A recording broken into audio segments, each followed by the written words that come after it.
memudahkan perjalanan kita bertemu dengan Allah Ta'ala. Jadi muslimat memandangkan penceramah kita ketiga-tiga yang hadir pada malam ini.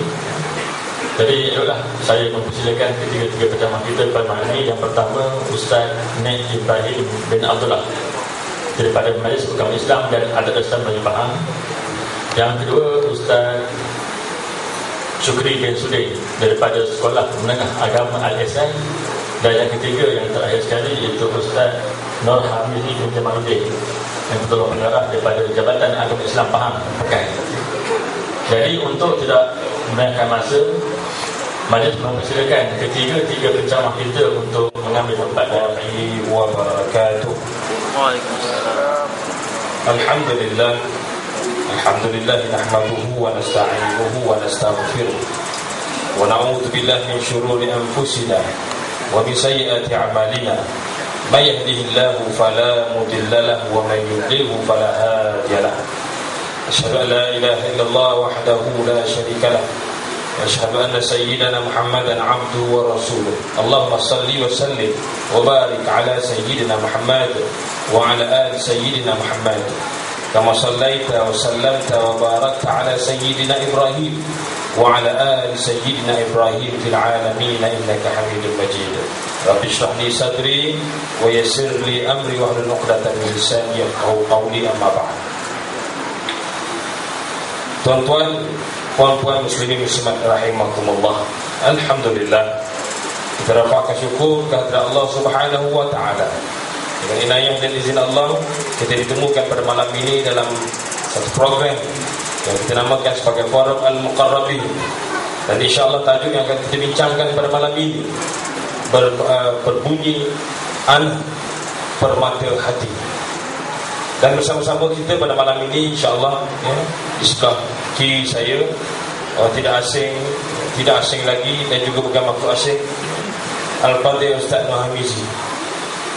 Sering kali kita dengar suara dia dalam corong-corong radio. Dekat nak azan ada je dia. Begitu juga orang yang tidak asing lagi dalam arena dakwah di negeri Pahang. Seorang yang kalau sekali dengar suara tahu dah gegak gempita kita dibuat. Al-Fatihah Ustaz Ibrahim dan saya bersama tuan-tuan Ustaz Syukri daripada Sekolah Agama Al-Ihsan. Tuan-tuan muslimin muslimat yang dirahmati Allah sekalian. Jadi apabila kita menyentuh tentang tajuk anak permata hati, dan inilah yang sering kali menjadi topik perbincangan, dan sebenarnya kalau dilihat dari sudut perkahwinan itu sendiri, semua orang apabila saat mendirikan rumah tangga, perkara pertama yang mereka fikirkan, dapat anak besok nak anak berapa. Ada dah kata nak anak 7, nak anak 8, kita nak 10 lapang, riuh rendah sikit rumah kita, contoh. Dan berbagai-bagai lagi harapan dan juga cita-cita setiap pasangan suami isteri apabila mana mereka mendirikan rumah tangga.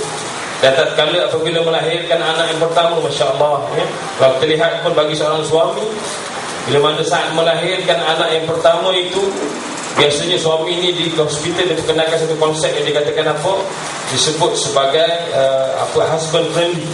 Mana suami boleh duduk sebelah. Tapi kadang-kadang tuan-tuan muslimin muslimat yang dirahmati Allah sekalian, suami ini tak cukup berani. Itu masalahnya. Apabila misi daripada pelawar, si suami pulanah binti bulan minta duduk sebelah isteri ni, bagi semangat sikit. Inilah saya doktor, agak inilah saya lemah sangat. Ada setengah orang tu cuba beranikan diri duduk sebelah dia, berdiri, beri semangat pada isteri, tak nak lepas dia pula panggil sebelah bini. Pensan tuan-tuan. Dia ingat senang punya nak melahirkan seorang anak yang akhirnya membesar digelar sebagai anak, sebagai permata hati. Muslimin muslimat yang dirahmati Allah sekalian, yang kadang-kadang terlihat dalam masyarakat kita, saat itu sebenarnya ada tanggungjawab bagi seorang suami terhadap isterinya sebelum kelahiran ataupun di saat kelahiran. Tapi kadang-kadang kalau kita lihat di hospital, contohnya di hospital besar kita di tuan-tuan di Kuantan, HTAA sebagai contoh, kadang-kadang suami nak menunggu saat isteri masuk ke level tu. Apa yang suami buat? Yang bersebelahan dengan hospital apa tuan-tuan? Contemporary kita tahu. Biasanya suami dia tak sabar menunggu di luar tu. Akhirnya dia mengambil pendekatan, pergi jalan-jalan lah. Pergi jalan ke Kuantan Perik, tak ada benda lah. Lepas tu dia lupa dah. Bini dia yang sedang bertarung antara hidup dan mati nak melahirkan anak sulung tadi. Dia pun tak ada benda lah. Tengok handset, agak berapa anak power, handset power okey juga ke tu dia. Tengok handset sendiri begitu pandang-pandang tu. Tanya Tokek, berapa harga handset ni? Tokek kata ini 800. Yang ini boleh ambil berapa ni? Ini 100. Saya beli itu 700. Itu dulu kata dia Tokek. Pandang-pandang kata pandang ke bawah. Tak apalah sekejap. Pergi jolok sekejap tuan-tuan. Tuan-tuan nak dapatkan handset baru, sempena anak baru. Dia lupa bini nak bersalin, tapi yang dalam kepala handset baru. Ramai situasi seumpama ini tuan-tuan muslimin muslimat rahmati Allah. Justru itu dalam saya satu perkara yang cukup hebat. Sebab itu anugerah mengandung dan melahirkan anak ini, Allah beri tanggungjawab ini kepada wanita. Kalau tak beri pada orang lelaki, kalau beri pada orang lelaki tuan-tuan kacau gitu. Bawa perut ni pergi mancing pergi mancing tepi tak kira tepi paya tepi tak kira. Tuan-tuan bayangkan, ini tanggungjawab yang memang Allah bagi pada wanita. Sebab itu saya cukup kagum dengan wanita.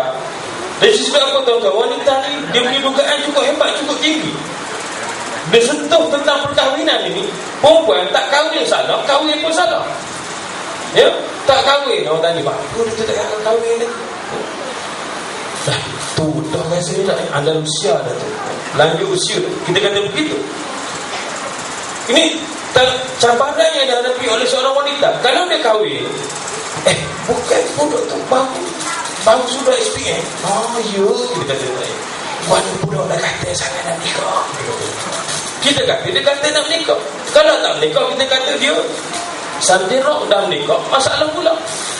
Begitu juga perempuan mengandung salah, tak mengandung pun salah. Mengandung bukan ke bulan tahun lepas baru sangat lagi kali budak kecil. Tahun ni lepas baru dah. Bahaya sungguh kita kata. Kita kata begitu. Tak mengandung pun salah. Kita kata pula lama dah dia tu kahwin, tak ada anak lagi, kena juga. Itu sok dah tu. Ini sifat kita. Perempuan yang tanggungjawab ini tanggung siapa? Perempuan. Kahwin salah, tak kahwin salah. Beranak salah, tak beranak salah. Tuan-tuan muslimin muslimat rahmati Allah sekalian. Justru itu kalau kita lihat kembali tentang konsep apa yang dikatakan sebagai permata hati ini. Inilah yang sering diharapkan oleh ibu bapa. Tapi masalah kita pada hari ini tuan-tuan, apabila kita berhadapan dengan situasi anak-anak yang pada asalnya, dalam doa kita sebut Rabbana hab lana min azwajina wa dhurriyyatina qurrata a'yun waj'alna lil muttaqina imama. Ya Allah, hab lana min azwajina, kurniakanlah kepada pasangan kami, wa min dhurriyyatina, dan juga zuriat kami, qurrata a'yun, penyejuk mata. Ini yang kita minta tuan-tuan, yang menjadi pada kita pada hari ini barangkali setengah masyarakat. Anak bukan lagi menjadi penyejuk mata, tetapi abu masuk dalam mata kita. Sakit mata kita dibuatnya. Kenapa?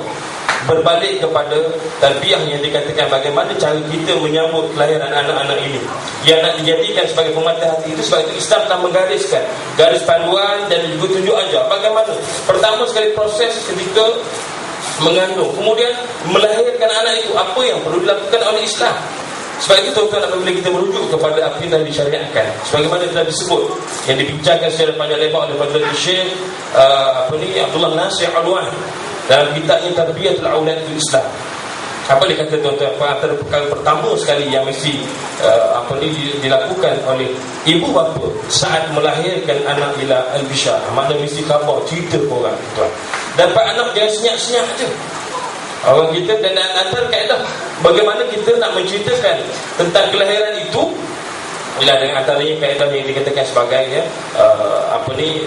akikah dan seumpamanya. Saya difahamkan siang tadi ada program akikah yang dilaksanakan di kawasan ini, tuan-tuan. Ini perkara yang berkaitan dengan syariat Islam. Sebab itu tentang muslimin muslimat rahmati Allah sekalian, apabila disebut tentang memberitakan tentang kegembiraan kelahiran ini, kenapa tuan-tuan, zuriat ini merupakan satu perkara yang amat menggembirakan bagi pasangan suami isteri. Orang yang tak ada zuriat, tuan-tuan bayangkanlah bagaimana orang ni pandang orang ni, orang ni pandang orang ni di rumah. Akhirnya rumah tu menjadi seolah seperti kurang